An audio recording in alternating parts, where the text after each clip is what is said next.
Good afternoon. Hi, Claudia. Hi.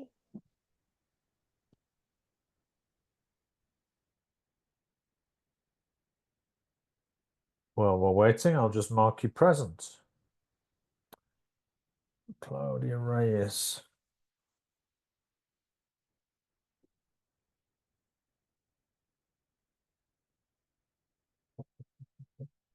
You're Mexico City, aren't you?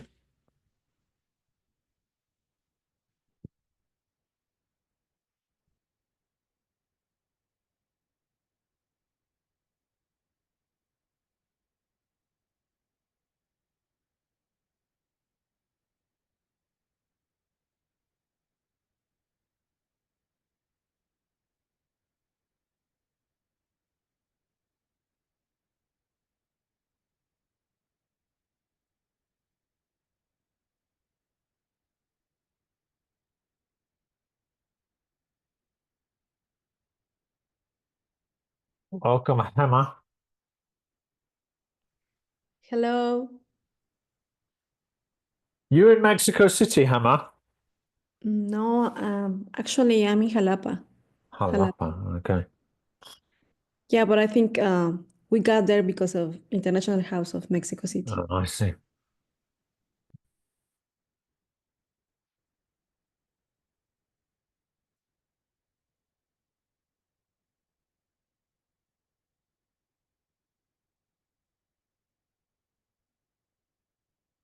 Be right back.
Welcome, Luis. Hi, how are you? Good. How is Chihuahua at the moment? It's kind of cold, but it's weird. Let me see. I can't see anything yet. Oh, that it's very cold in the mornings, but then it's a little bit warm later on. Then it gets cold again. It's just very crazy weather. Yes, it's pretty extreme, isn't it, the weather you get in Chihuahua? Yeah, Has there been any snow? there was last week, but it wasn't enough to cover the streets. It was just it wasn't that bad. Uh-huh. Welcome, Norma.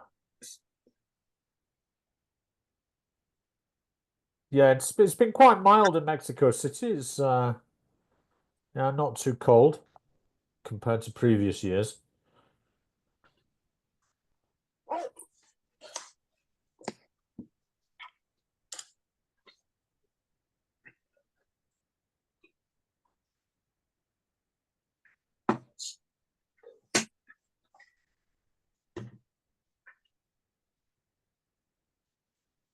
Welcome, Norma.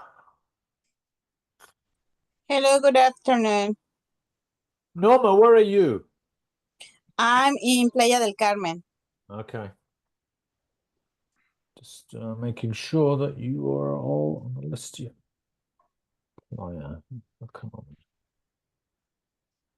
How's Playa at the moment? Is it hot? No, in this moment it's raining. Ah, is there a norte? I don't know. That is this name that is Frente Frío, you know. So Uh-huh. it's crazy because in the afternoon, like 2 or 3, the sun was shining, and now it's super dark and it's raining with a lot of wind. So it's crazy. Ah. Welcome, Cynthia.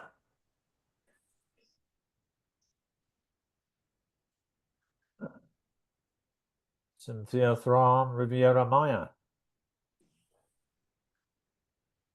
Glad you could join us. Thank you. Happy New Year, everyone. Happy New Year. Yes, yes. Yes, welcome to the first of the new year.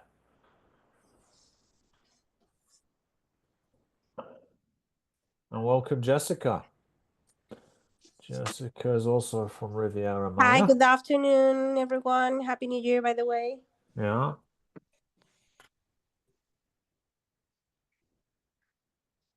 Andrew, I was willing to ask you for a favor. Do you think it's possible if you can share again the screenshot with the calendar and the sequence of the science? Sure. Yeah, the sessions that we're having, please, because I think I erased that from my No phone. problem. I'll share it now. Excellent. Thank you.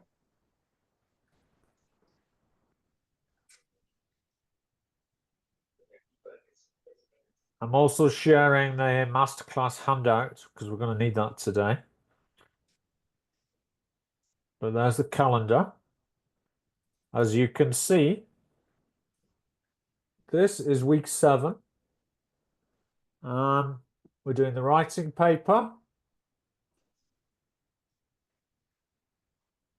We've only got 2 more live sessions.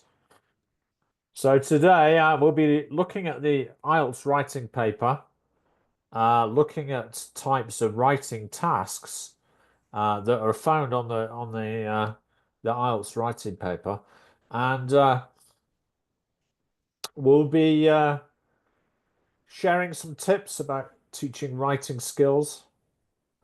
And then, of course, we'll finish with a Kahoot quiz about the writing paper just to test your knowledge. Does that sound okay? Yes, thanks. Right. So I've shared the masterclass handout with you because you're going to need it for what we're going to do today, because we need to be looking at the table, the assessment table for writing. So I'll ask you to please open the masterclass handout at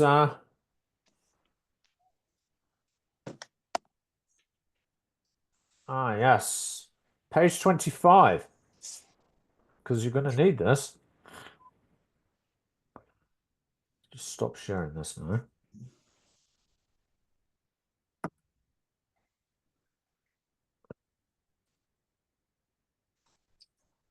So open the handout at page 25. It looks like this. All right, these are the assessment criteria for writing task 1. and writing task 2. Okay, because it's going to be important for today's session.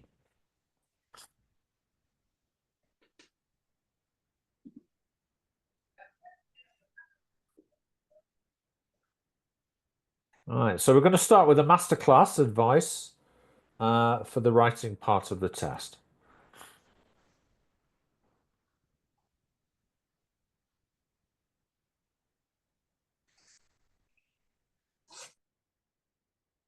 Stop that sharing. Let's open it.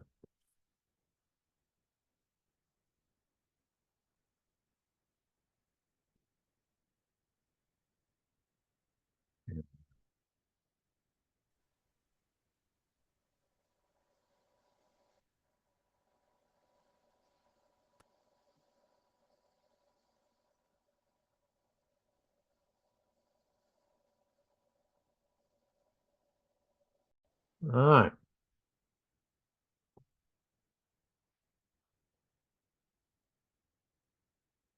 So you probably know that for writing, there are 2 tasks.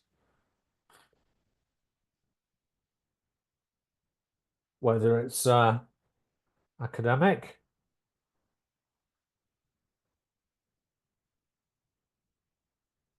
oops, all right. Bit slippy this.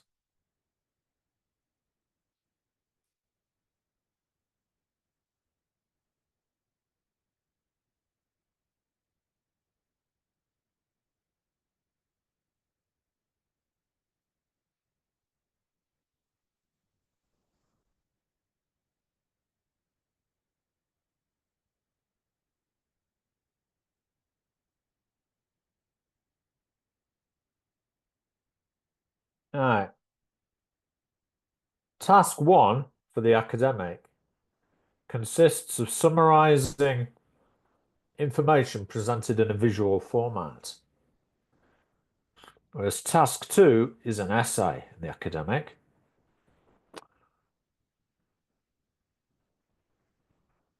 The general training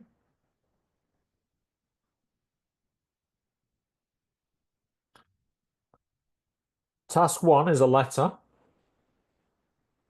and task 2 is an essay, for which a more personal approach than in the academic writing version is acceptable.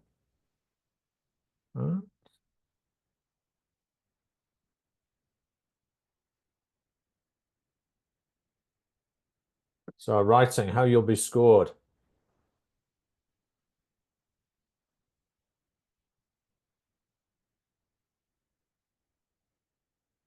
So this is where it's useful to have the descriptors, the band descriptors in your pack open and have them ready, because we'll be referring to them throughout this section. So in this section, we're going to identify the writing skills your students need to achieve for band 7 or higher. And we're going to be highlighting, because probably that's what they'll be aiming for, right? They're probably aiming high. We're also going to be highlighting some of the common mistakes which could prevent them from reaching the band score that they need. So, written tasks are assessed on 4 criteria. So each column of the handout relates to one of the 4 assessment criteria. Each row of the handout describes a band score and the way that the candidate at that band score performs against each criteria. So task achievement is the first one, followed by coherence and cohesion.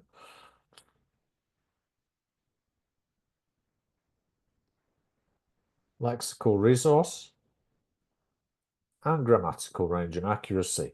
Each criterion is equally important and worth 25% of the mark for each task.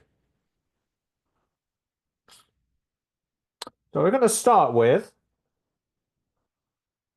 academic task 1. The key questions are, what skills do you have to demonstrate to get band 6 or above? And what are the common mistakes which you can avoid?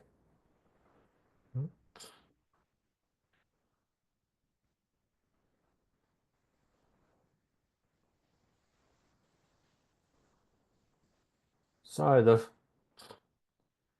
information may be presented in a number of different visual formats. The task is essentially an information transfer task. In other words, information which you are given in a visual form has to be converted into a text. Imagine that you have to report on what you can see to someone you are talking to on the phone who can't see the visual.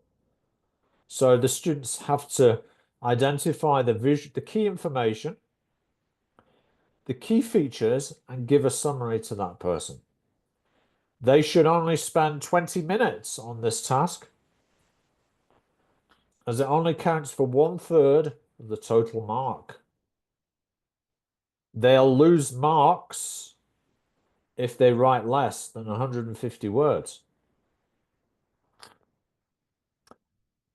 What happens if you're doing the computer writing test, I wonder? How do they count the words? Any ideas? What was the question again? If on the computer delivered writing test, how do they count? How do the students count the words? They might wonder about that. I think that if it's on the computer, it's marking the words that you're writing, doesn't it? Yes, that's right. There's a word counter shows the word count for each task. Yeah. Now, so what sort of diagrams could they get? Any ideas?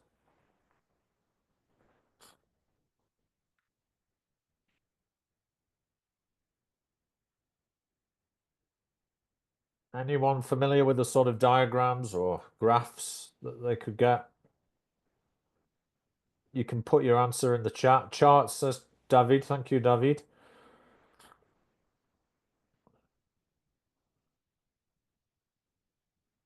Line graphs, yes, indeed. Line graphs are also possible. Pie charts, yes. Yeah. Good. All right. So let's show you some then. Yeah. Well, pie charts, line graphs. Correct.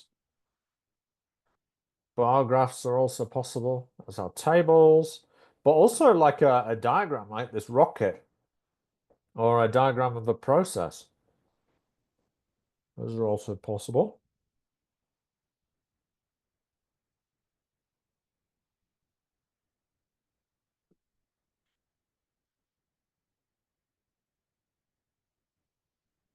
So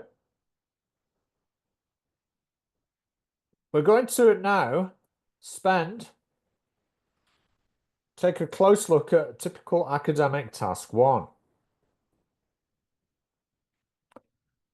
This one is asking you to compare two related graphs, a bar chart and a line graph describing the number of Japanese tourists traveling in a 10-year period. Okay, so can we have how about Claudia? Could you read out the description, please, or the rubric?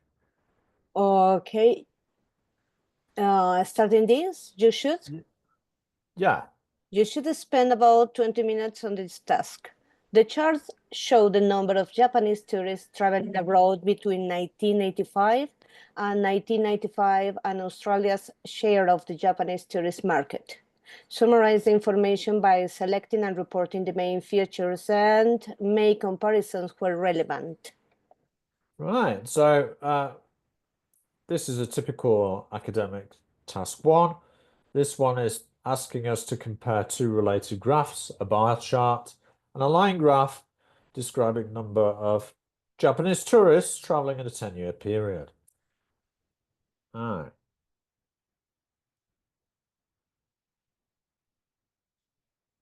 So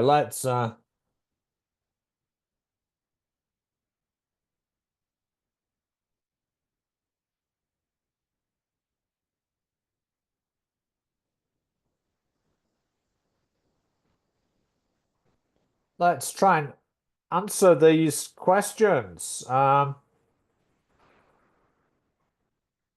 together. So, what should they write?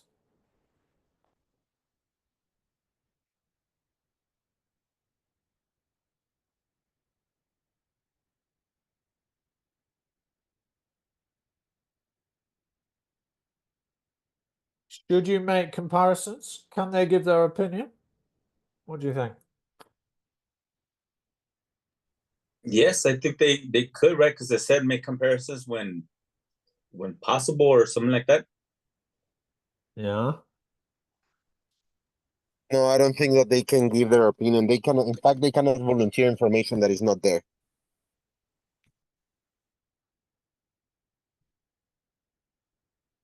Right, that's right. You should not explain or give an opinion on the information. That's correct. Right.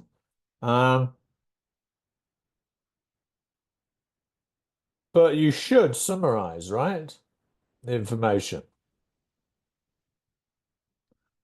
So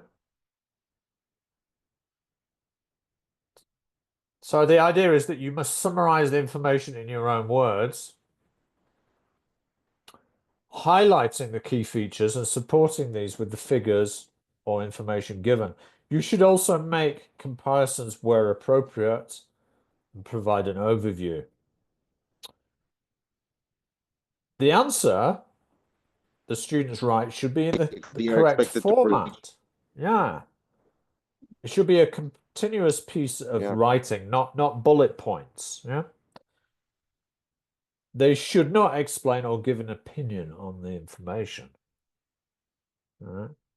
Now, outside the IELTS preparation classroom, of course, they can do that. But here, you know, if the preparation is for IELTS, no.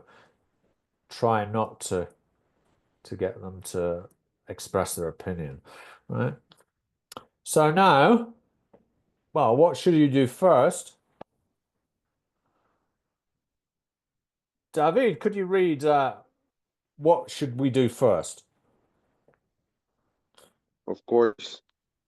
You should analyze the task carefully before you start to write. Read the headings and note labels or words.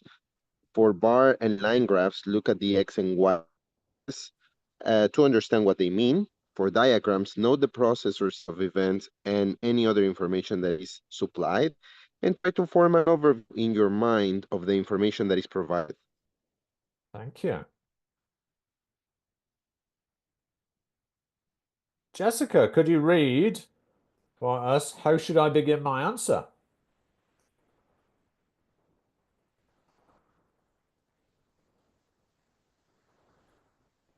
Jessica there? I'll Guys, do it.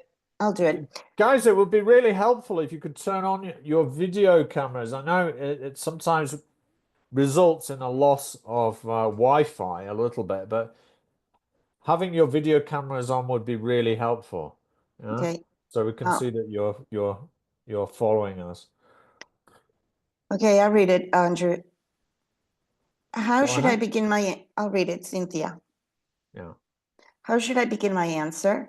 Write an introduction in your own words describing the information. You can use individual words from the question paper, but if you copy long phrases or whole sentences, these words will be deducted from the total word count of your answer. Yes, that's important to get across to the students, isn't it? Ah.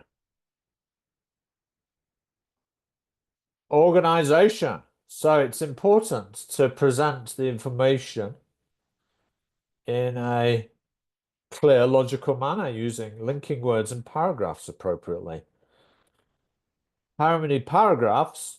Well, there's no rule about how many paragraphs there should be in task 1. Right? But each paragraph should introduce a new main idea. For example, you could write an introductory paragraph and 2 or 3 others and conclude with an overview. We'll look at later what an overview is. Patricia, could you kindly read out the key features?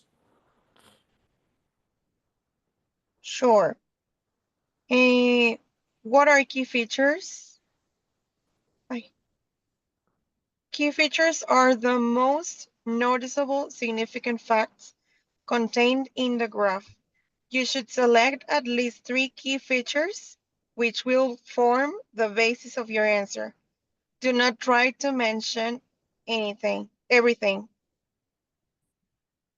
Thank you. Should I continue? Let's have Vera. How do I support the key features with data? How do I support the key features with data? You cannot include all the data in your answer, so you need to select the most interesting data related to the key features to illustrate your summary. Thank you. And let's see, Gabriella. What is an overview? This is quite important. Gabriella, or... I can read if you want. Go on then. Okay. What is an overview? An overview is usually 1 or 2 sentences summarizing the general trends or information given in the graph, chart, or diagram. The overview can come at the beginning, in the middle, or at the end of your summary. It often forms a useful conclusion. All right. So now we're going to look at what is one of some of these ideas in a bit more detail. How can I link my ideas? Any ideas?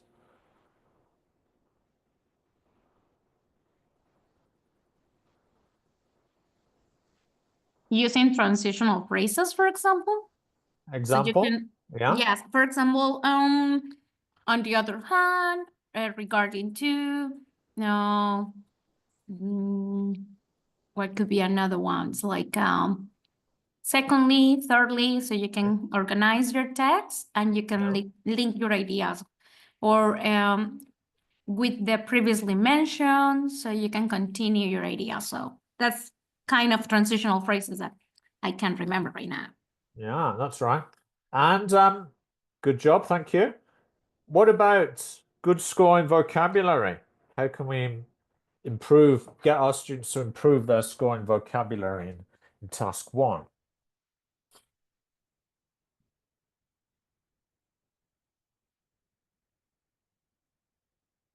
It's probably not going to be specialized vocabulary, but they're probably going to need expressions to describe change. Right? Like rose sharply and plunged. Yeah. Because it's to do with processes and change, so they need to look at the vocabulary related to those types of ideas, right? So if it's to do with processes, we mentioned earlier that we had that diagram of the water like moving through a filter, maybe a diagram of how something works. So they need to be exposed to different examples of these types of texts and examine the vocabulary within them. What about grammar? What might help with their grammar for these types of this type of writing?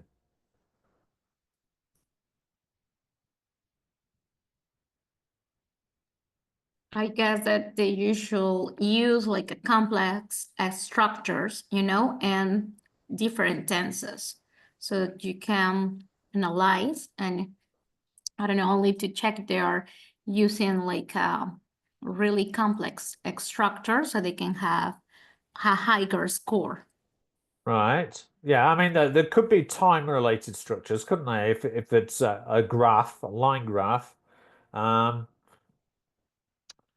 yeah, language for comparison, which can be difficult. Comparatives, adjectives, and so on.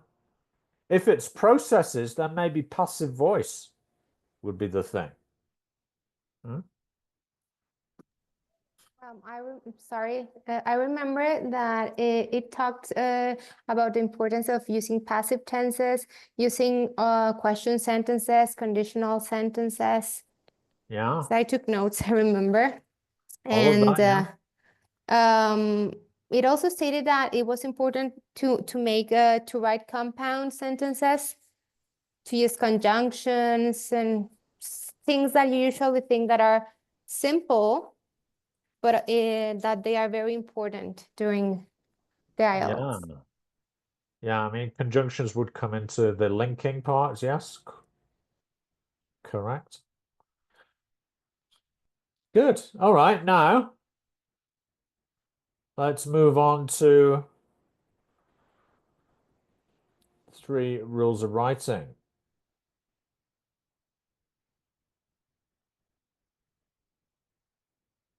So, how do I approach the task?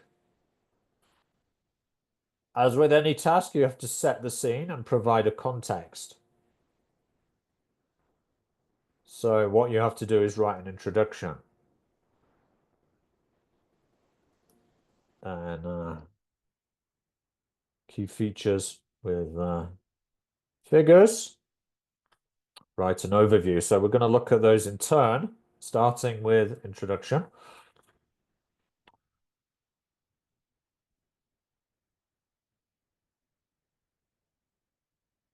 So what should you include in your introduction? Essentially, for this particular task, students should include 3 things. What, where, and when. Huh?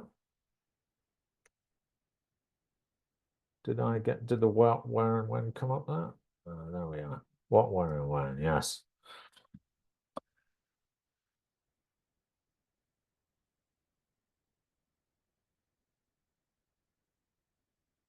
So this introduction covers the what, the where, yeah, and the when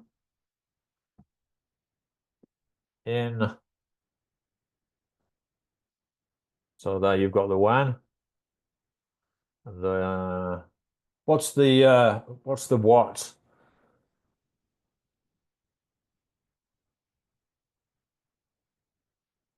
The number of Number of Japanese. Yes, number of Japanese who spent their holidays overseas, and the where, guess, would be Australia. Australia, yeah.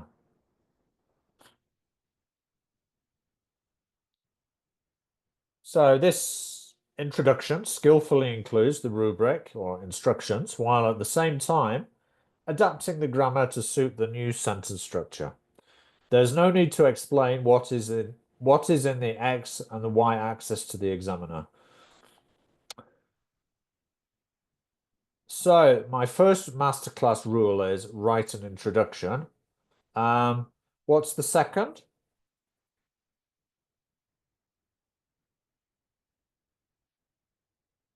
It's to do with figures, isn't it? Yeah. So always highlight the key features with figures, as in the sample answer. Now the data may be given in percentages, right, or a range of units of measurement. So here it's population, right? Japanese.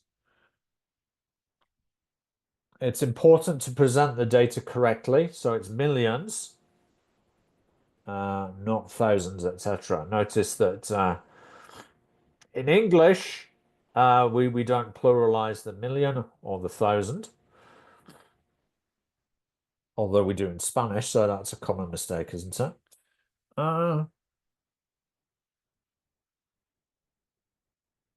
Aye. Next.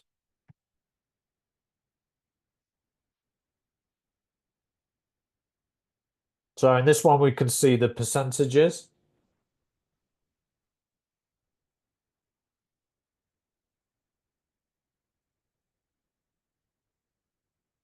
Students will lose marks for inaccuracy, so make sure that they write the figures and ranges correctly. They're going to need practice with that.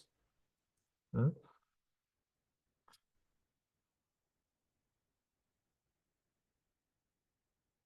ranges.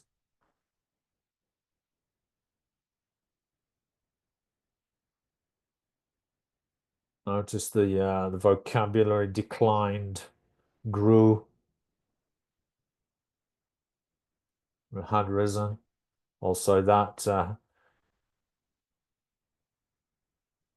past perfect to show a time before the past.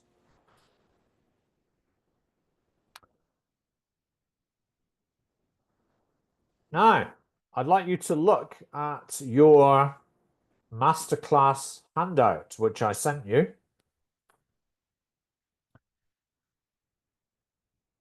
Have a look at the writing table for the writing scores, table 1, part 1. What is the highest score for task achievement you can get if you don't include figures to highlight the key features? Let me send it to you again for those who possibly came in a bit later and missed that start.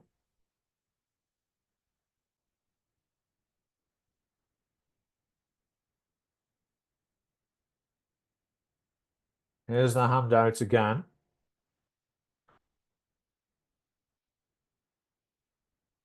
Bit heavy, it takes a bit of a while to come through. There we go. Can you find the answer? It's on page 25 and 26, the table, yeah?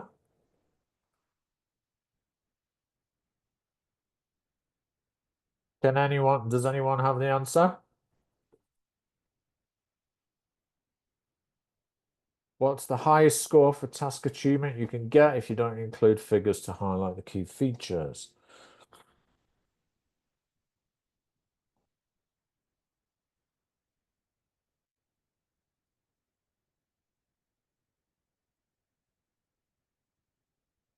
Have a read through. So IELTS considers that being able to use data to provide support for the key features is a key writing skill. The students need to show that they are able to back up their facts with evidence. We know from the band descriptors that examiners assess their ability in writing to highlight key features with figures. Just how well you can do this is rated under the column called task achievement. So have a look in task achievement now.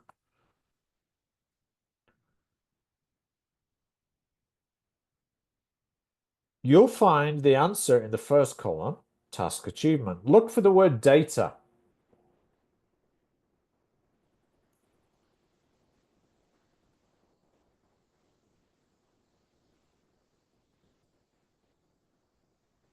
Will the students get band 7 if they don't include data when they report the key features? Yes or no? What do you think, Gemma? Will they get a band 7 if they don't I don't include think so. data? No. No. No, because it says band 7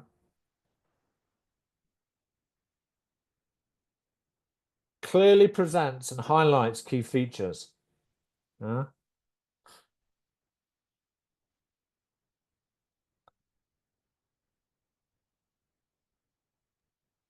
So could they get a 6?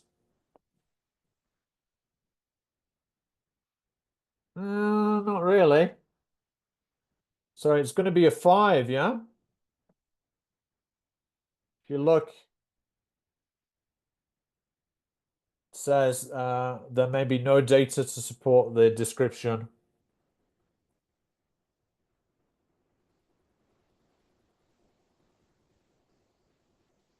If you look on the table again, let's get the table up.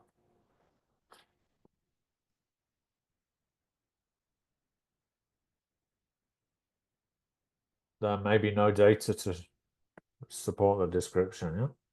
So, what about band 6? Now again, we can see presents and highlights key features. So you have to go down to band 5.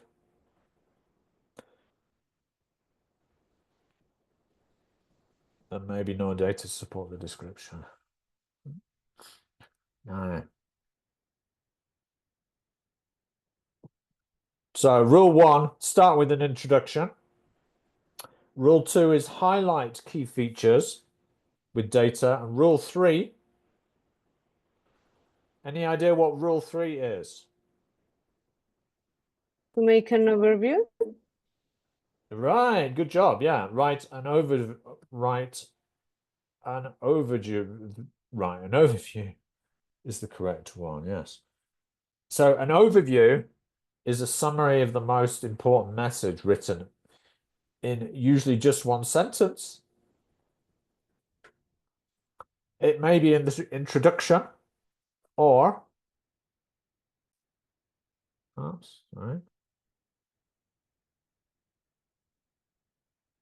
or in the conclusion, as in this example. Oh. It doesn't matter where in the essay it appears, but it must be there. So imagine you're writing a report with an executive summary for your boss to explain the concept of a summarizing statement, right?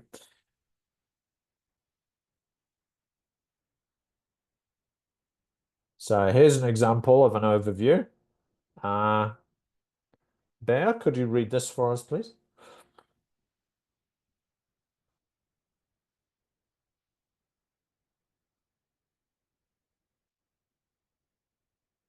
Would you mind reading this overview for us? What did you ask, Andrew?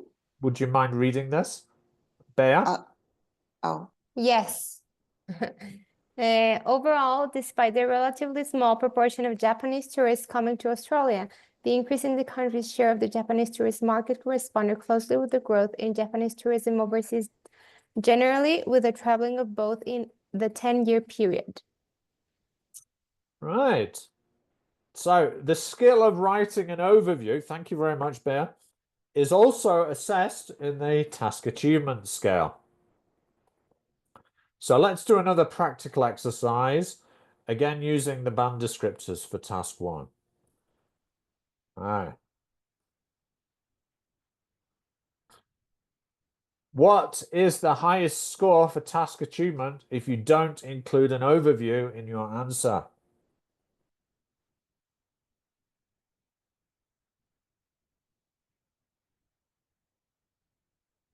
So,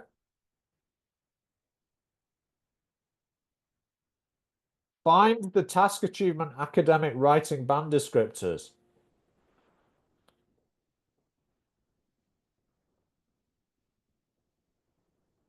See if you can find the answer. If you found it, write the answer in the chat.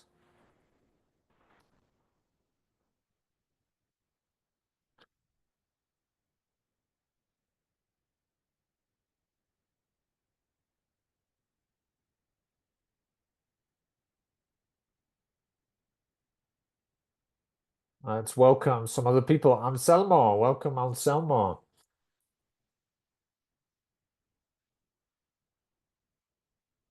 Anselmo, will you get band 7? Will you get band 7 if you don't include an overview in your answer? No, just guessing. I was already here, except that I just joined through my computer because Oh, I see. Okay, you've got two names, Luis and Anselmo. It's because I'm trying to see the document on one because I cannot do both.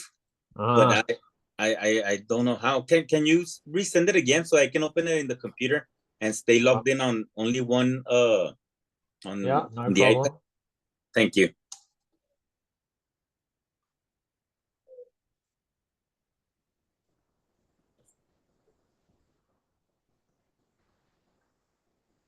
Okay, so Claudia, yes, is correct.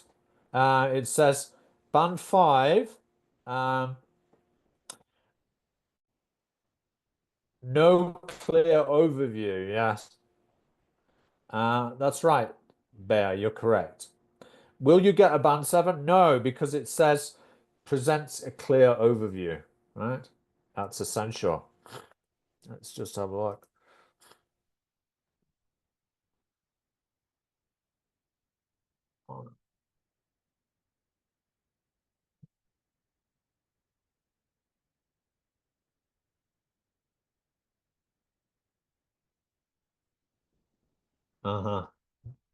No clear overview. Band 7 has to have a clear overview. And band 6 presents an overview.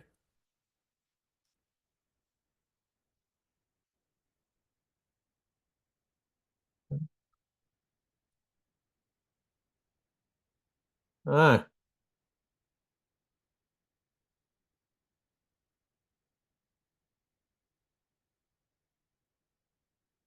Let's move on. Time is pressing on.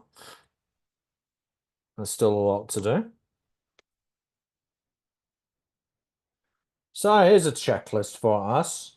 The examiner can see how many words the student has written, so they should make sure they've written at least 150 for part 1. Have they made effective comparisons? The task instruction says make comparisons where relevant. Have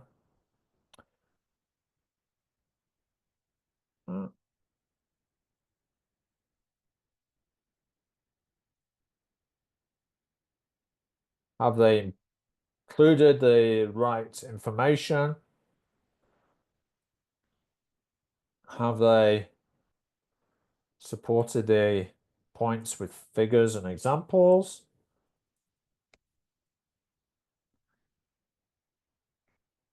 Have they used linking words to connect their points? So it must be written in connected text.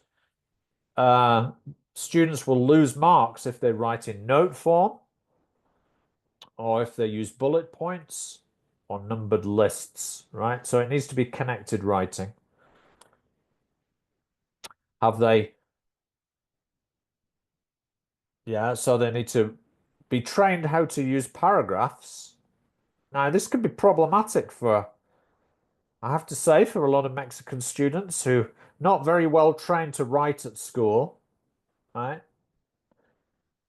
So paragraph writing is something that you can work on. The key to paragraph writing really is topic sentences. A topic sentence is a sentence usually at the beginning of the paragraph which summarizes the content of the paragraph, right? So students just aren't very proficient at this, yeah? So they're going to need this sort of practice in your IELTS classes. And also they need to check for mistakes in grammar and spelling. They need to be consistent in their use of verb tenses, right? Now, just a reminder that computer-delivered IELTS, the word count appears at the bottom of the screen. Yeah, so they don't have to worry too much about actually counting all the words. Yeah. Just make sure they know that they have to write 150 for the first task. Right, now, common mistakes.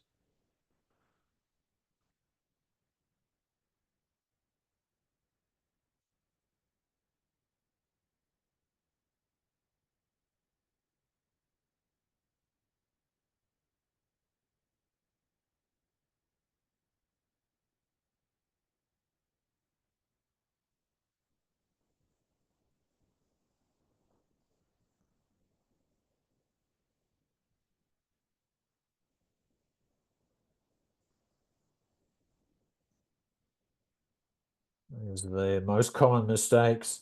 Other things should be borne in mind that task is designed to be completed in 150 words. So if you write more than 100, 200, you've probably not been selective enough and you've included too much detail. Students should aim to identify trends or patterns rather than describing every change that occurs. The task is to report the main features, not to interpret the information or speculate. Right? This is point 2 here. On why the changes occurred. You're not asked to explain why. For example, there was a small decline in the number of tourists and Australia's share of tourists in the early 1990s. Just report the information factually. Not using data to support the key features and not writing an overview are both mistakes which will lose them marks. If they have a process to describe, like how bees make honey, they'll have a series of pictures to describe. Students should identify all stages of the process and not miss any out.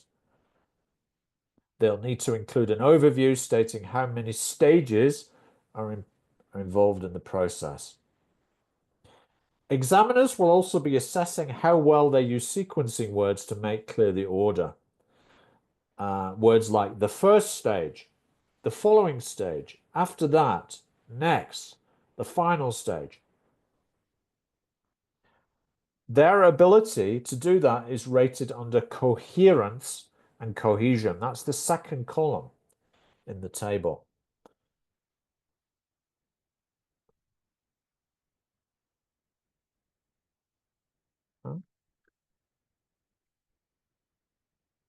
So identify all stages of the process. Clearly use words that show the sequence of the process. So, general training, task 1.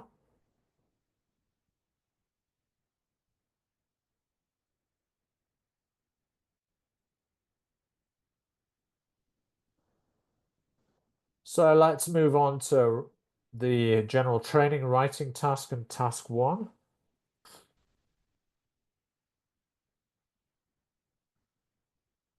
So this consists of writing a letter. You have to write at least 150 words, but you don't have to write more than 200 as the task is designed to be completed in around 150. You only have about 20 minutes to write the letter, so it only counts for a third of your score for writing. You are given a situation that you have to respond to, for example, by giving your opinion on something and suggesting a course of action. Or you may be dissatisfied with something and want to write a letter complaining about the situation.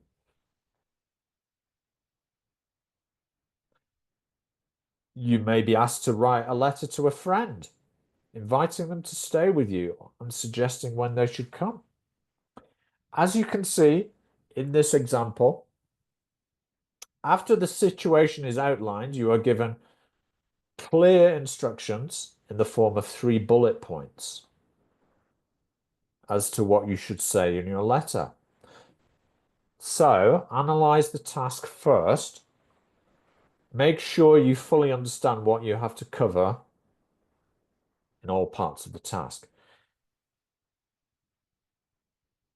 Now, common mistake is not to cover all 3 bullet points. You should try to give an equal amount of detail for each point. Make the purpose of the letter as clear as you can. Note, in this example, the test taker is asked to describe more than one problem. Yeah, because it says some problems, and it's describe the problems. The question tells you how to start the letter, so make sure you follow the task instructions. You may have to write a formal letter, a semi-formal letter, or a personal letter. So it's important to use the right style or tone. We call this register, right? We'll be looking at this shortly. You can see from the task achievements scale in the BDs, and the band descriptors, that you will lose marks if the tone of your letter is not appropriate or consistent. That makes sense?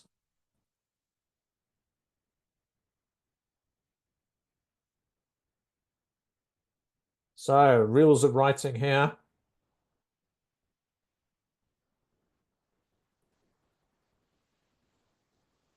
So you've got to provide a context, set the scene. Yeah.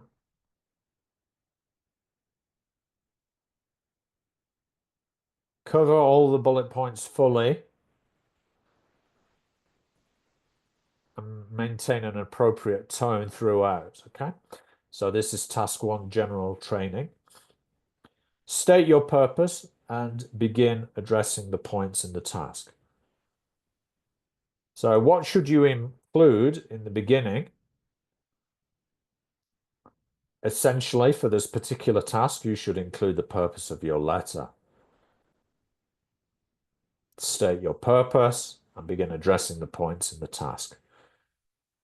Note that the writer, how many problems has the writer described here?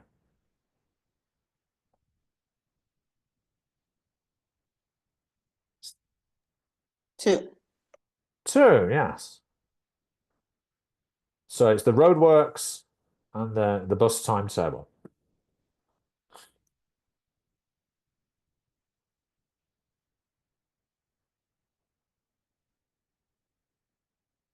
Remind your students to cover all the bullet points in the task as fully and as clearly as possible in the time.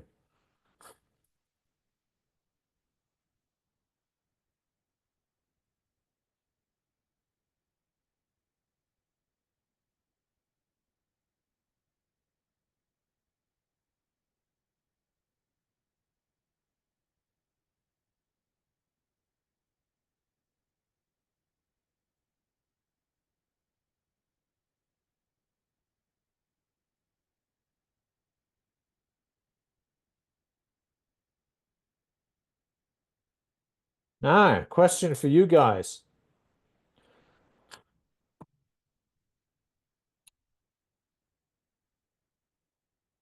What's the highest score for task achievement if you don't cover all the bullet points in your letter? Have a look in the band descriptors for writing task 1. You'll find the answer in the first column, task achievement. Look for the word bullet points. What's the highest score you can get?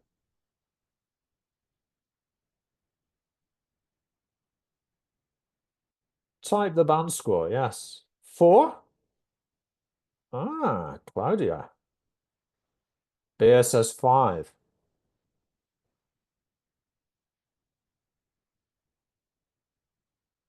Well done, Claudia.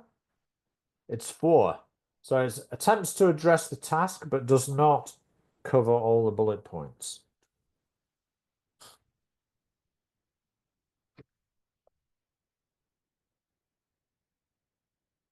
Let's move on to 3. Now,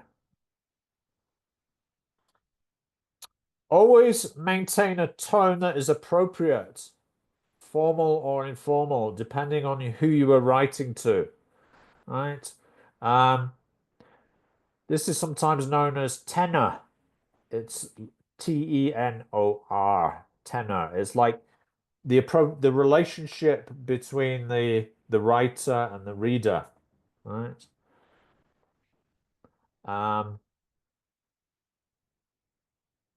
So in order to have a successful communication, the tone or tenor needs to be of suitable formality, right? Otherwise, the reader is likely to get offended if it's not formal enough and not do anything about it. So think about the communicative effectiveness of this. So the skill of maintaining an appropriate tone is also assessed in the task achievement scale.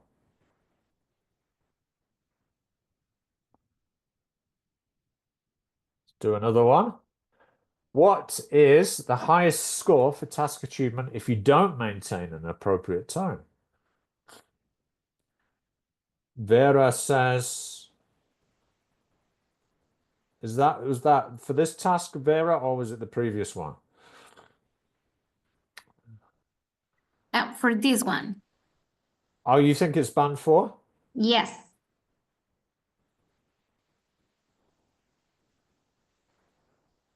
Have a look at the masterclass handout, page 25.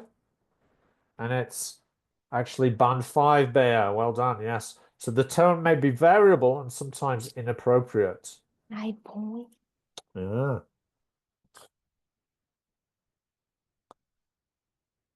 Sneaky, no? Now. So masterclass advice.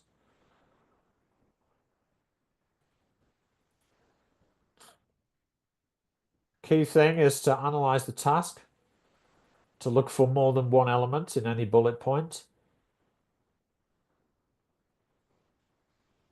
So the examiner wants to see you express a clear purpose for writing the letter. Check for bullet points in the plural forms in the bullet points, like describe the problems, right? Not the problem. State the purpose of your letter in the first paragraph. Letters need paragraphs because paragraphs are an indication of an idea and how the idea is going to be developed. And you politely round off, looking to the future, often asking for a response or a call for action from the person who's receiving the letter.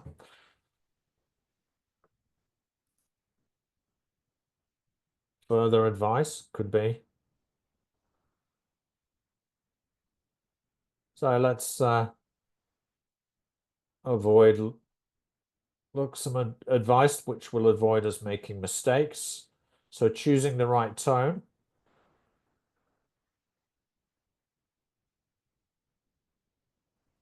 When writing a letter to someone is a very important skill. It's important to get it right.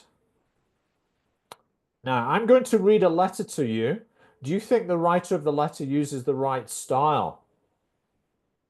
Okay, so listen carefully and write yes or no in the chat if you think it's the right style. Dear sir or madam, hi, how are you today? Sorry to bother you with this letter. I read in your newspaper this week about the nasty plans to build ugly new apartments near my home. All my family are very angry about this because we don't want to lose the valuable amenity which this park is. My kids like to mess around there all weekend. There's heaps of stuff they can do in the park. Anyway, would you like to look out over ugly tall buildings which will lower the tone of the neighborhood? In conclusion, thank you for your time reading this letter.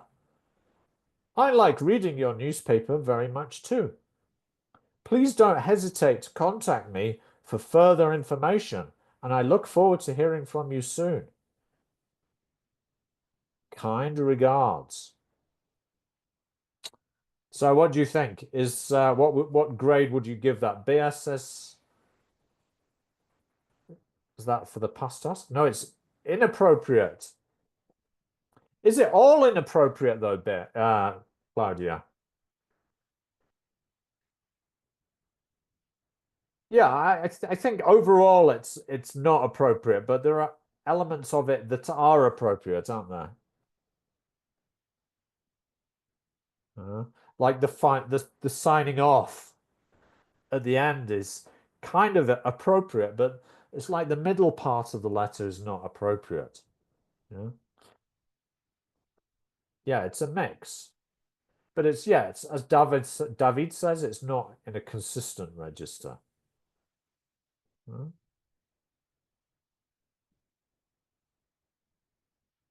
So kindest regards does not match the formal opening salutation, dear sir or madam.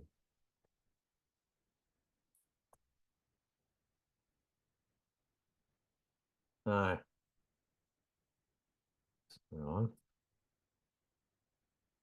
Other things to bear in mind are avoid using the same words as those given in the instructions.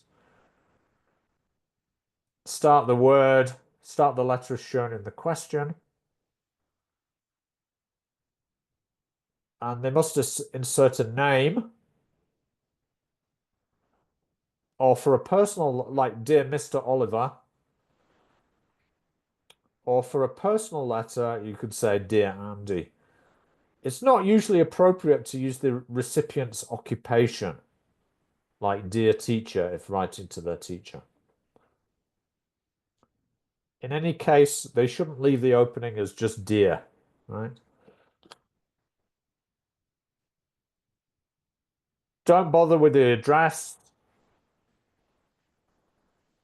And the letter in an appropriate way. So let's have a look at part 2. Here we have 4 main types of essays. So for both the academic and the general training, there are 2 tasks. Right? So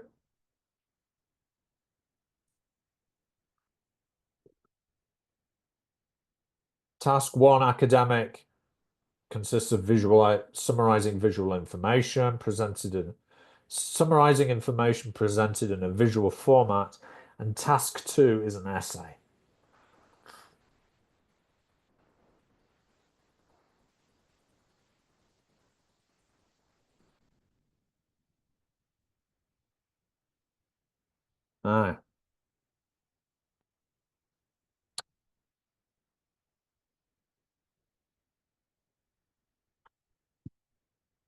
Let's have a look at the genre or process approach to writing.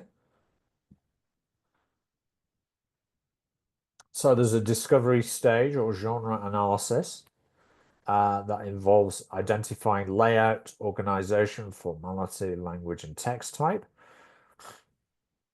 Then there's actually the process of writing, such as analyzing, brainstorming, planning the introduction, body, paragraphs, and conclusion. And the process of writing stage 2 is the first draft, editing, and final draft. Now we'll have a little activity later before the end of the session. That's kind of why I'm plowing on, so we can actually get have a mini demonstration lesson. Opinion essay.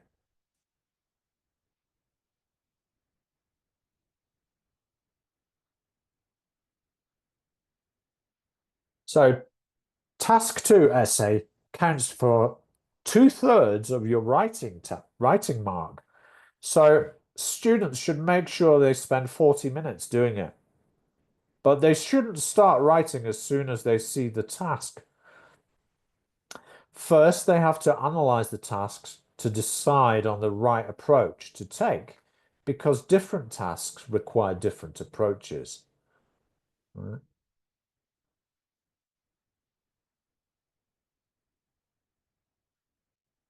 Patricia, could you read out the rubric here?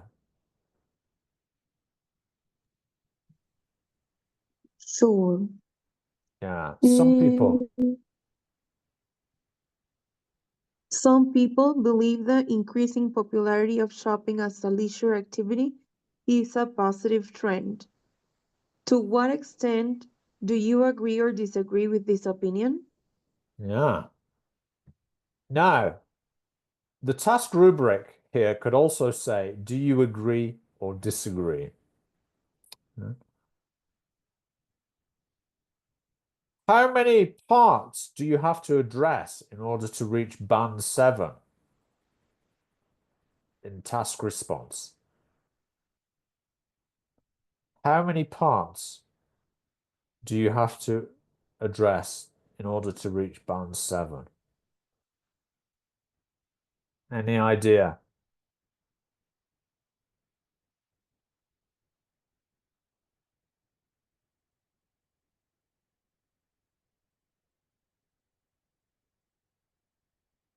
Is it 1 or 2? I say 2. No. There is, in fact, only 1 part. Right? This type of question requires only the writer's position, right? But it must be well developed with plenty of supporting ideas. It does not require the viewpoint to be discussed, the opposite viewpoint to be discussed. Though a balanced essay would also be acceptable as long as the writer's position is clearly and consistently expressed throughout. All right. So this is what we call a one-part opinion essay. Okay, sorry. We'll clarify that again in a minute. Okay. Now, discussion essay.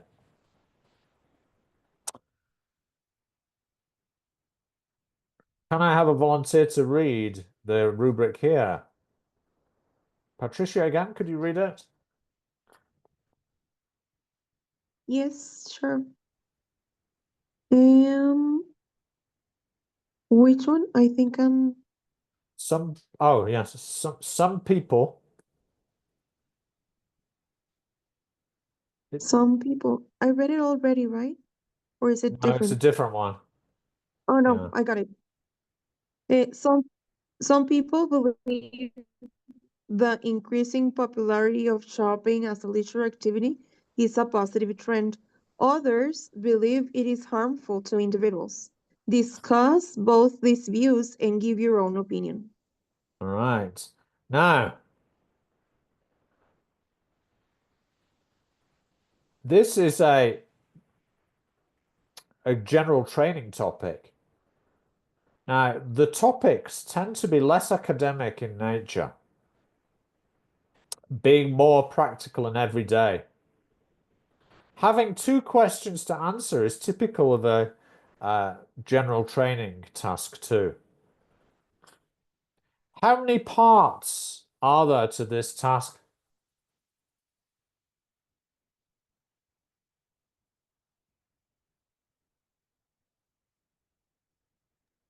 Are there 2?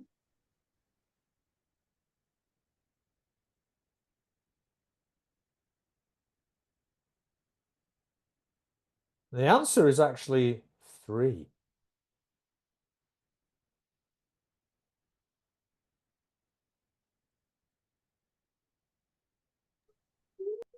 So they have to discuss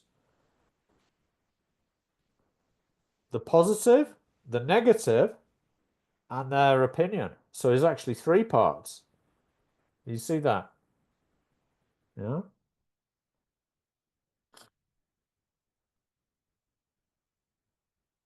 Tricky that, isn't it? Yeah. Now, a multi-part question essay. Can I have David? David, would you mind reading this rubric for us, please? Yes, no problem.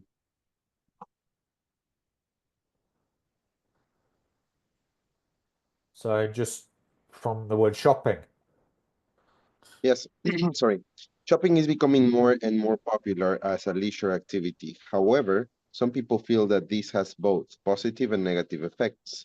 Why is shopping so popular? What effects does what effects does its increase in popularity have on individuals and society?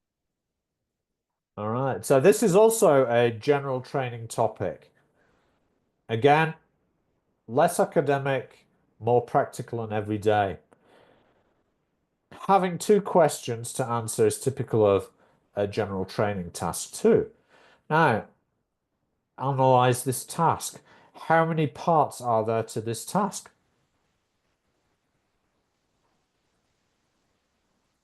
2. Vera says 3. Why?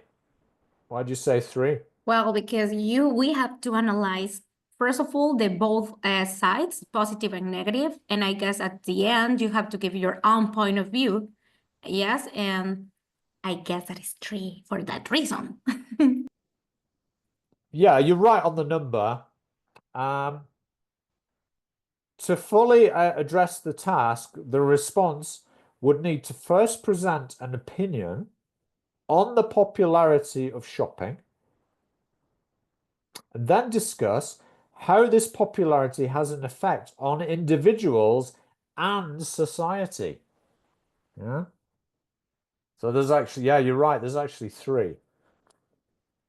So now, what is the highest score you can get if you only write about why shopping is so popular, or if you only write about the effects shopping has on society? Now, for this, you need to look at the second batch of, this is page 26. Look at task response.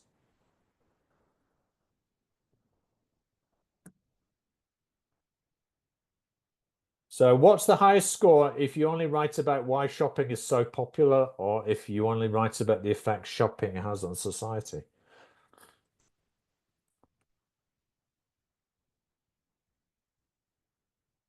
Any ideas? Is it going to be 6, 5, or 7? Vera says band 5. Yeah, I also think like 5. Why do you think that, Luis? Well, I'm reading right here that it says addresses the test only partially. The format may be inappropriate in places. That's exactly right. That's the reason, yeah. So it addresses it only partially is correct. Yeah. Good. Let's return.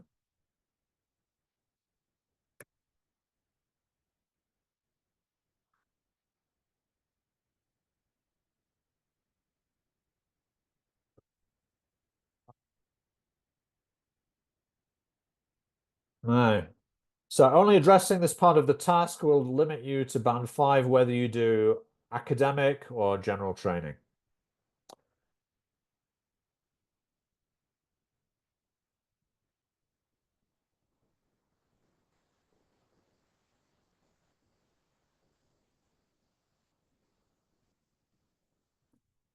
Let's see, how many parts are there to this question? Oops, it's disappeared. There we go. Oh, yeah. What do you think? How many parts are there to this one?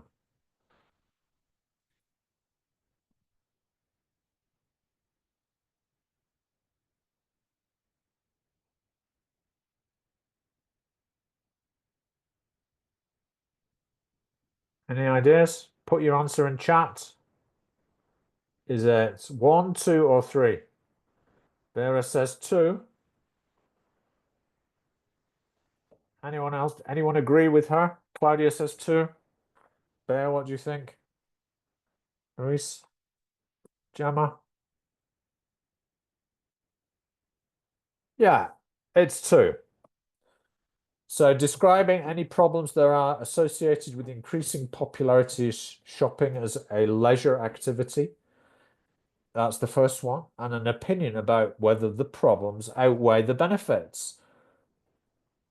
There is an implication that both problems and benefits should be discussed. To address all parts of the task, Band 7, candidates must cover both parts and must focus on shopping as a leisure activity. So a different approach is needed from the previous task. So you might find this table useful.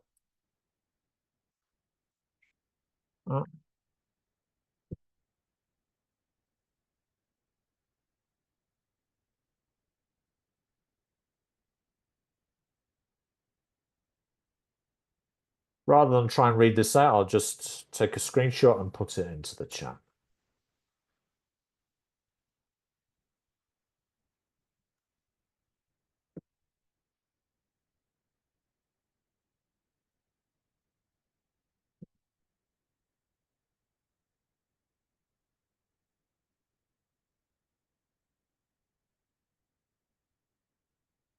You can study this at your own leisure. I'm going to move on because I want to do something a bit more practical before we finish, so it's not just me talking head the whole time. So, what are the main characteristics of an essay? Structure, well, introduction, opening paragraph introduces the topic, provides background information, and presents the thesis statement. It's worth making your students aware of some of this terminology. What is a thesis statement? If you're not sure, look it up. Google it. Body paragraph. Each paragraph explores a single idea that supports the thesis. These paragraphs include evidence, examples, and analysis. The concluding paragraph summarizes the main points and restates the thesis in light of the evidence discussed, may also offer a final thought or call to action. What's important here is coherence and cohesion. Ideas should flow logically from one to the next with clear transitions between the paragraphs. Cohesion ensures that all parts of the essay contribute to the overall argument or narrative.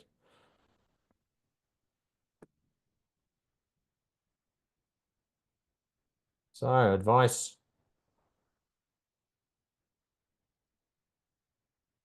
So let me just summarize the masterclass advice, highlighting the writing skills that examiners are looking for, emphasizing common mistakes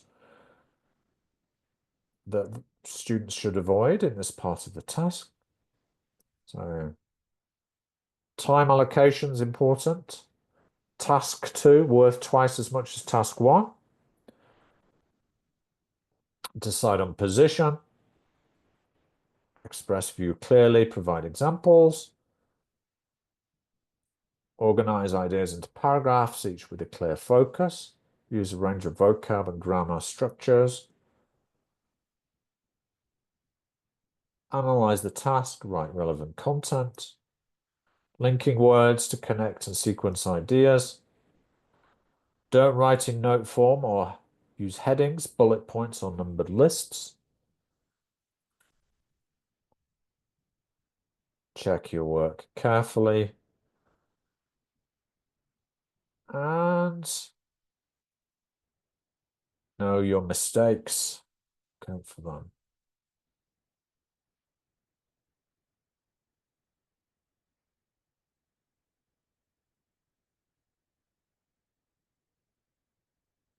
What's the highest score the examiner can give you on the coherence on cohesion scale? If you haven't organized your points or ideas into paragraphs, have a look in part in the second column on the table. What's the highest score you can get for coherence and cohesion if they haven't used paragraphs? 3, I think. I don't think it's that low. No. No. It's a bit higher.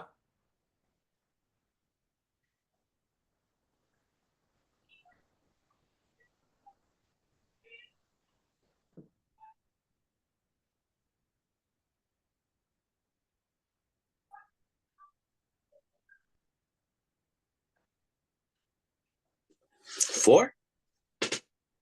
Coherence and cohesion. Look at this one here. Look at 5. May not write in paragraphs or paraphrasing may be inadequate. Yeah. 6, they're using paragraphs, but not always logically. 7 presents a clear central topic, or often called the topic sentence, within each paragraph. Yeah.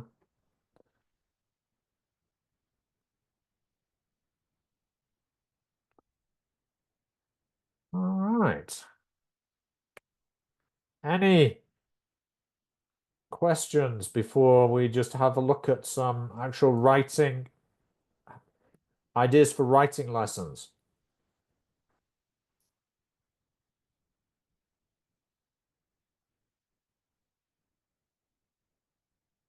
I just want to run through a quick way of organizing a writing lesson.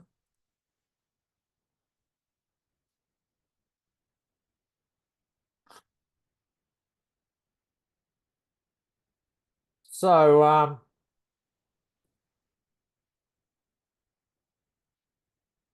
this is like a general training task, right? Which I've adapted into a lesson for you. I'd like you to quickly read this letter. Write your answer to the question in the chat. What does the writer want the reader to do? And why?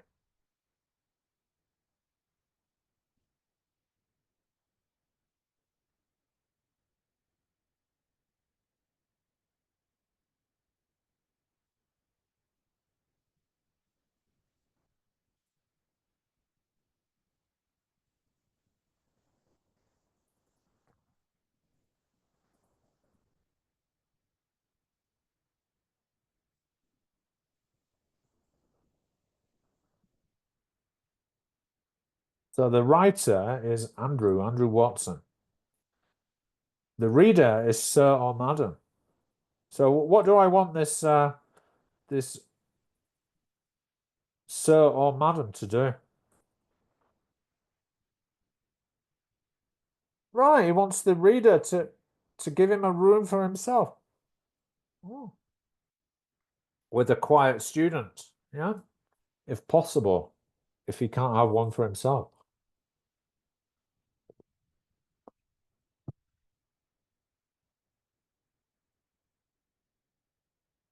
Now, so I'm going to use this text as the basis for this lesson.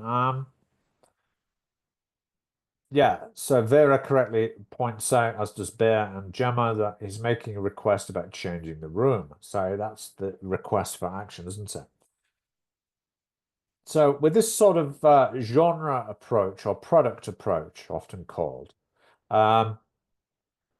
often get the students to label or identify parts of the text, right? To get them to notice how it's organized. So I'm going to give you a little dynamic task. And so I'm going to put you into groups. Yeah.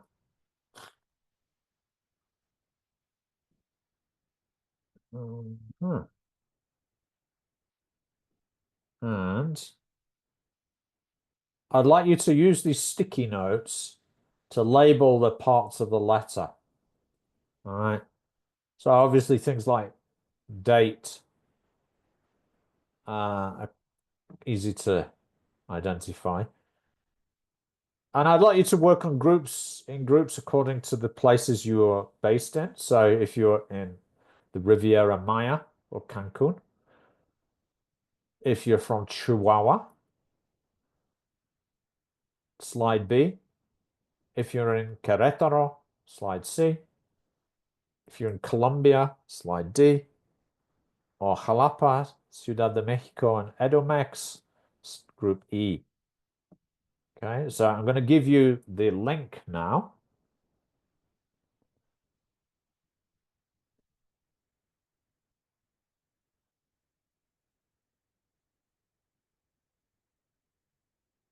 Please click on the link.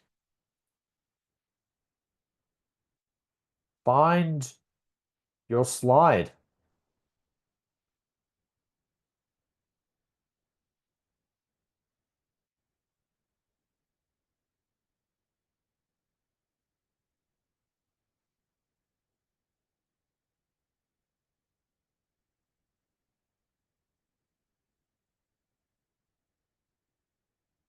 You may have to request access.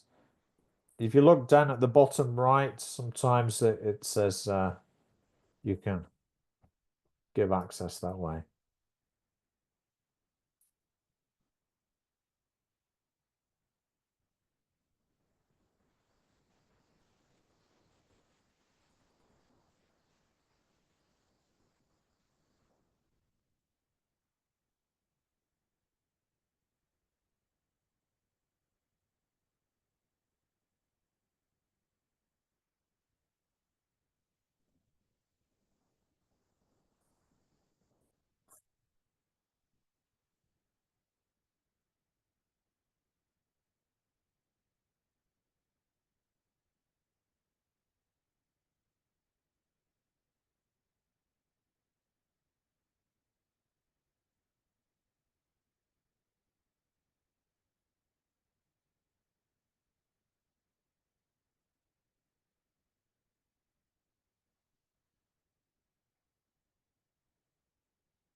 Claudia says she can't see the CDMX one.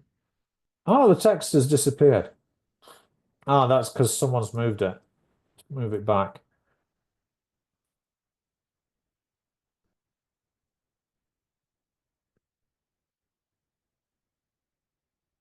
Yeah. For some reason it's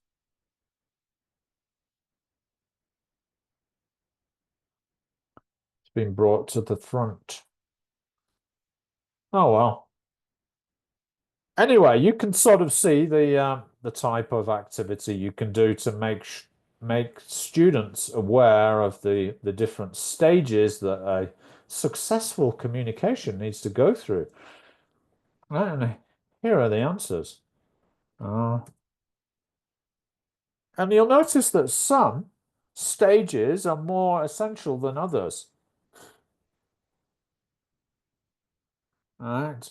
I've highlighted request for action, reason for writing, and description of the situation as being more essential.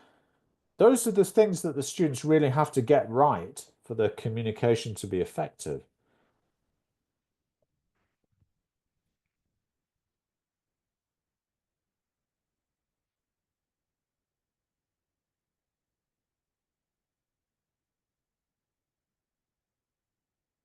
So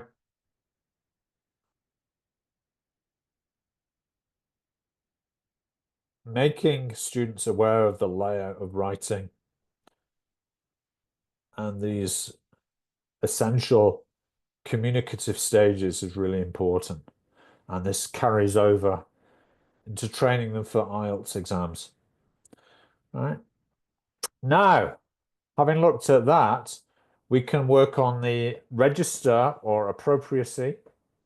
Earlier I called it was called tone, but those are just synonyms, right? So we need to think about what is the right levels of appropriacy. Okay, so I'm going to give you a little task that you could do with your students to make students aware of issues of formality.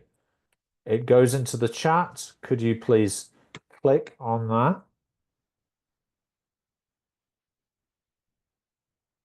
Confirm that you received the Google form.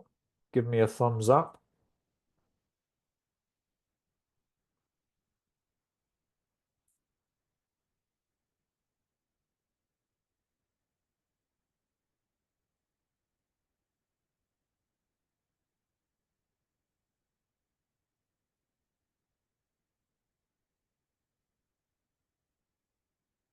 Thank you, David. All right, a couple of minutes then, just to answer these.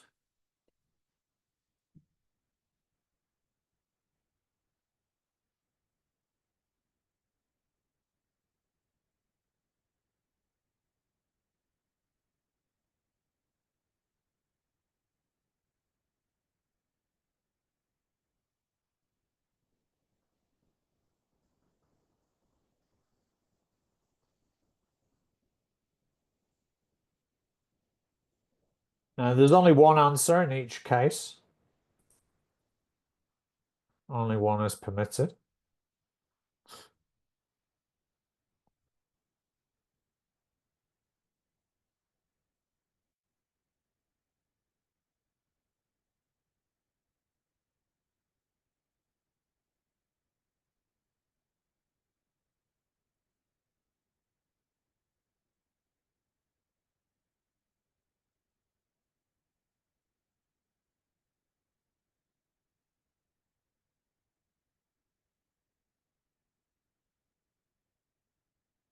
When you're done, please submit.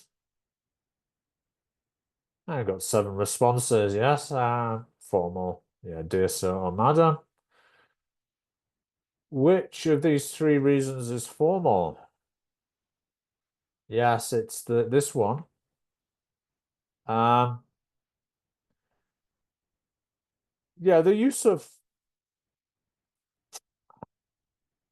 contractions here sort of takes it into more neutral or even informal territory, doesn't it? Whereas I want you to help me is more direct and less regarded as less, the directness is seen as more informal.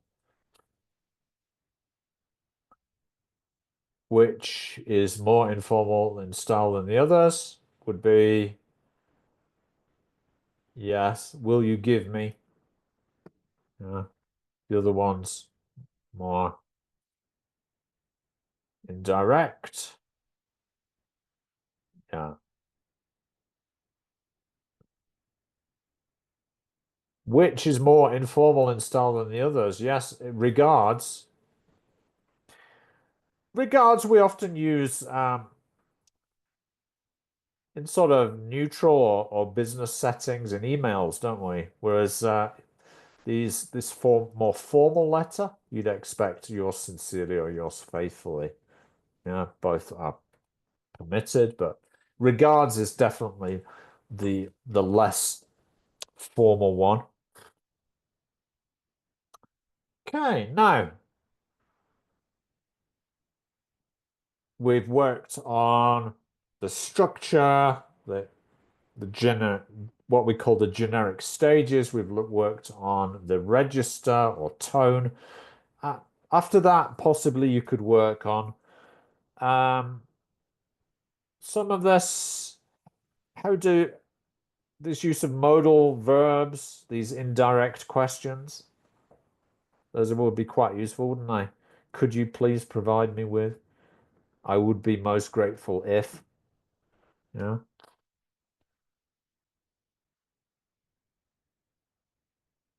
There's so grammar is more complicated, so they probably need a bit of practice with that. So, having done that, because I don't really need to work on grammar with you guys, very well practiced in this. Now is the writing stage. For this, we need a clear rubric and template. Bear, I'd be grateful if you could read the rubric for us. Oh, sorry. Yes, of course. You rent a room at college. Unfortunately, you have some problems and you find it difficult to work. Write a letter to describe the situation, explain your problems and why it is difficult to work. Then say what kind of accommodation you would prefer. Write 80 to 100 words. All right. So I'm going to give you a template to do this. You're going to have a chance to do it. And you'll notice that on the template, there's also a checklist. So having done the writing, you ask the students to exchange their letters, and they can use the checklist to evaluate their partner's letters. So we've got a few minutes. You can have a go if you wish. Let me share.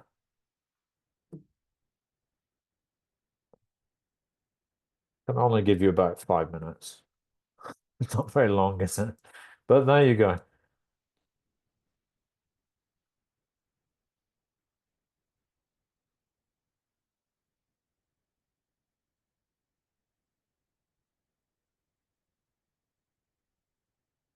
How many are there? 1, 2, 3, 4, 5, 6, 7, 8.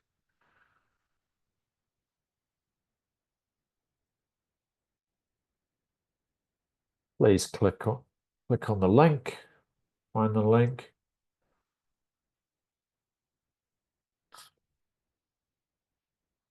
Write your name.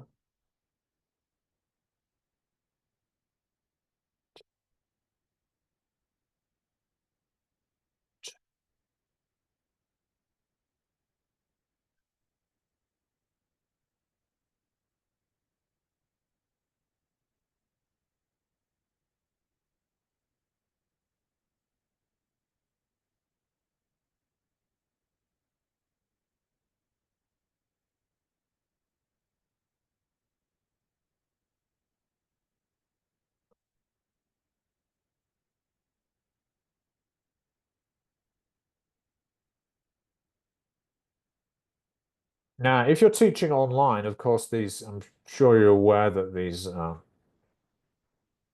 Google tools have great advantages because as a teacher, we can see what the students are writing in real time. Whereas if you're having them write in their notebooks at home, there's no way as a teacher that you can actually see really what they're writing.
Unfortunate situation, Patricia.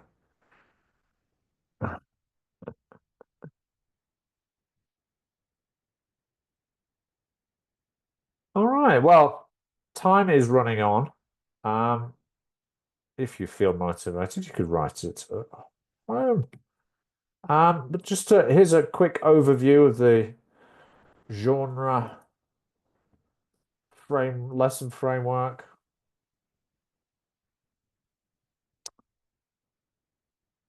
There's usually a lead in, a comprehension check of the text that's being used as the model. There's an analysis of the layout of the content.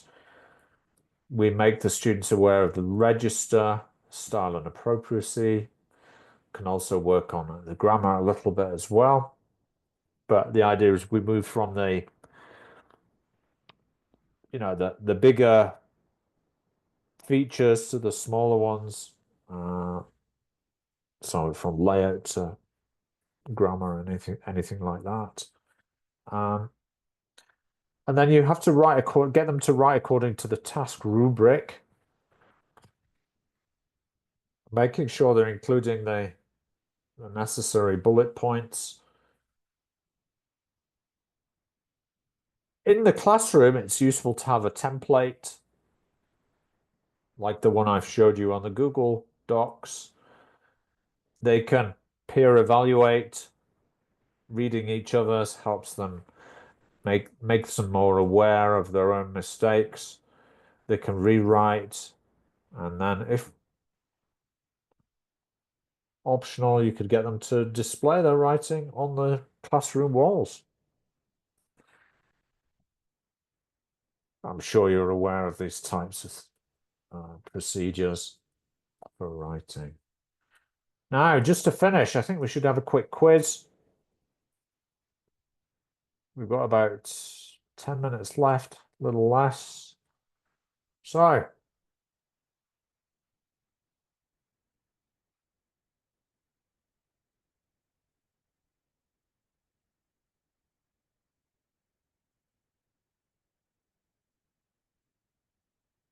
how much do you know about the writing paper then? Okay.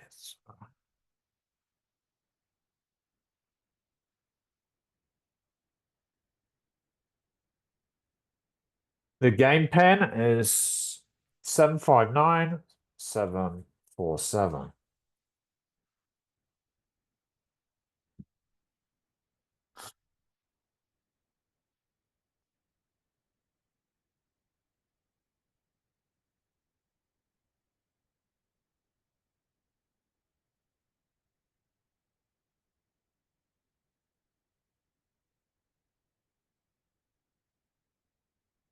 Claudia's here. Thank you, Claudia.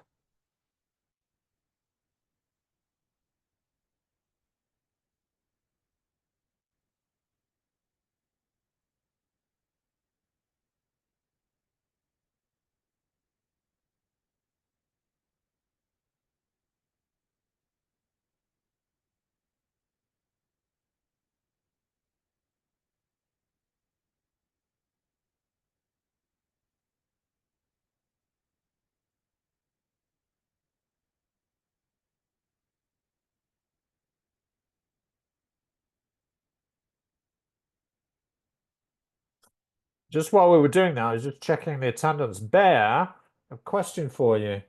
Are you in Chihuahua? Yeah. Yes, I'm in Yeah, Chihuahua. yeah, okay. Yeah, that's right.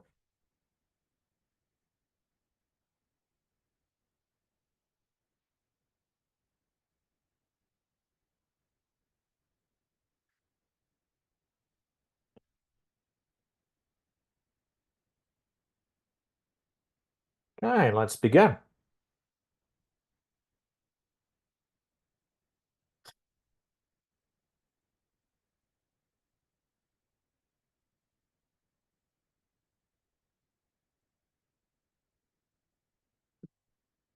All right, it's frozen. I'm gonna start this one again. There we go. Thanks.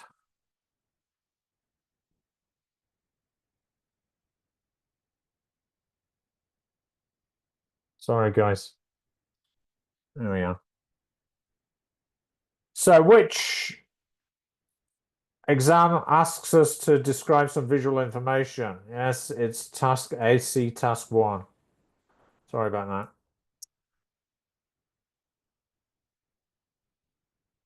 that. So, academic task 1 is visual information. So that was my mistake. There we go. Now,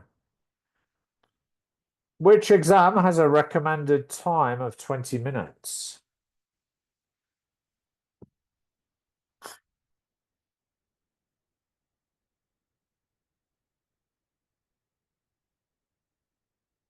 Yes. Task 1.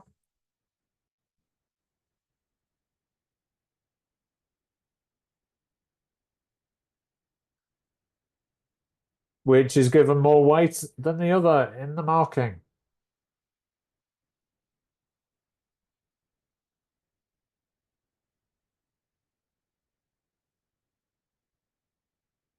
Indeed. Task 2.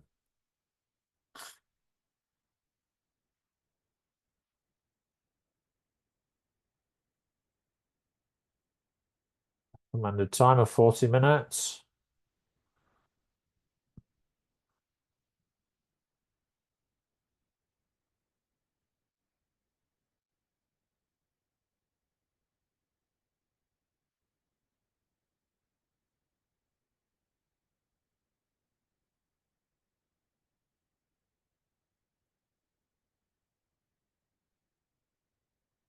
Ah, you guys are fast.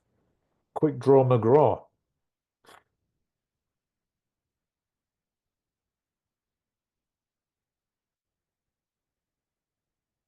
The 50 words. Great.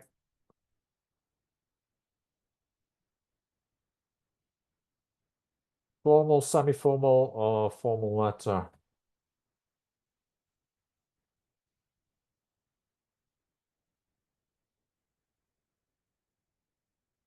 Ah, so yes, general training task 1. Yeah, it's just like that letter I just showed you. It's like a general training task 1, isn't it?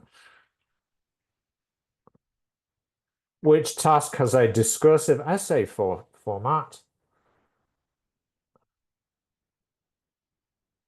Yeah, task 2.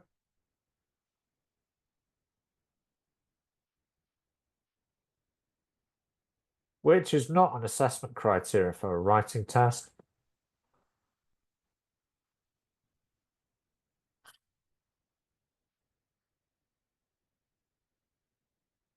That's right. They do not test you on your writing, handwriting. Another assessment criteria for task 1 is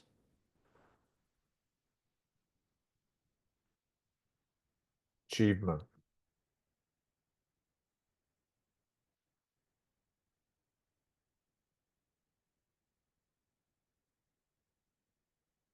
Task 2.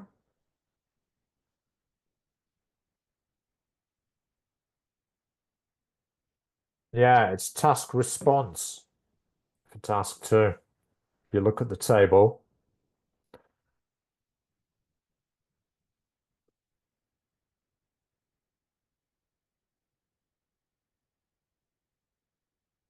$60 is plenty of time to write 2 tasks in good academic English. Ah, false. Yes, it's not plenty of time. You have to be. Students need to train up, don't they? Because it's the pressure is on.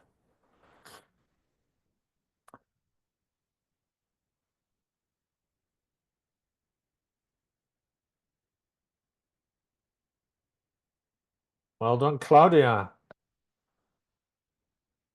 David and Luis did pretty well as well.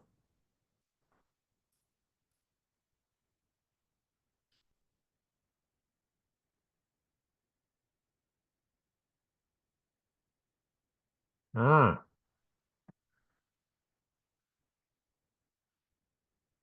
Any questions before we finish? No, not about the writing, but would you please share the slide with the schedules, please, Yeah, of for the course. training Yeah, sessions? yes. Thank you, thank you. Let me get that up.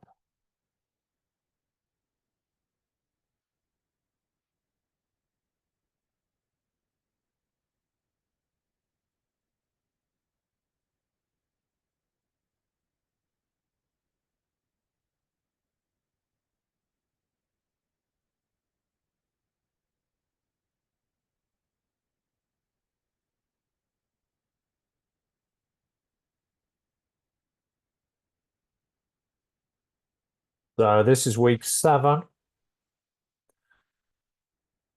For weeks 8 and 9, from the 21st to the 9th of February, you've got longer time, 6 hours. Because I guess you'll not only be working on speaking, but also lexical range. And on the 10th of February, we're going to be looking at speaking.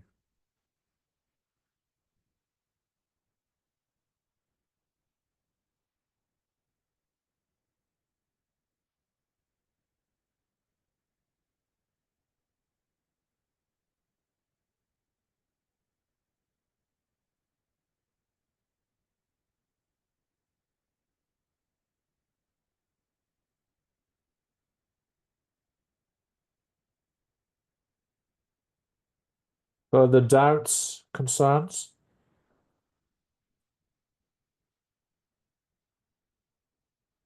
No, thank you. Everything's okay. Great.